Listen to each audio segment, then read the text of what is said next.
तो कासेगावकरांचं हिंद केसरी मैदान आणि हिंद केसरी मैदानात मोठमोठी महारथी आलीच होती. त्याचबरोबर आला होता सदाभाऊ मास्तर रेठरेकरांचा महिब्या रुस्तम हिंद केसरीचा मानकरी.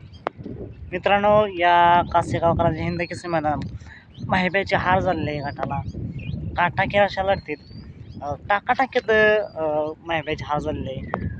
नक्कीच डोळ्याचं पारणं पिटलं आणि काटाकी अशी लढत झाली.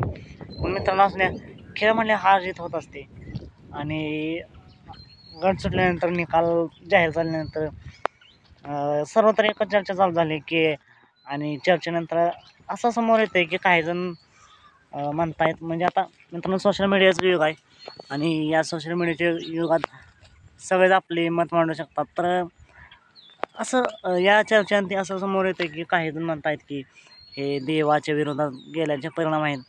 म्हणजे आपण मागं एक मैदान झालं होतं, त्या मैदानात आपण पाहिलं पिस्टन बाळसाखर आणि महिब्या पाहिला होता आणि त्याच्या विरोधात होते आपला दशमिंद केसरी बकासूर, ज्याला देव देव म्हणून ओळखलं जातं, आणि त्याच्यासोबत होता वेगाचा शेवट पंचमिंद केसरी सर्जा. आणि या काटाकी लढतीत महिब्या आणि पिस्टन जिंकले होते, तर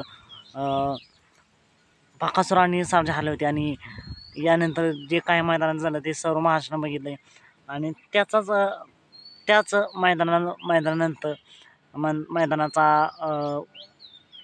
मैदानाचं उदाहरण देऊन बरेच जण म्हणतात की देवाच्या विरोधात गेल्याचे हे परिणाम आहेत. मित्रांनो, तुम्हाला काय वाटते नक्की महिब्याची हार का झाली असावी हे कमेंट करून नक्कीच सांगा. साधारण भेटू पुन्हा एकदा एका नवीन अपडेट्स भन्नाट अशा नवीन व्हिडिओमध्ये.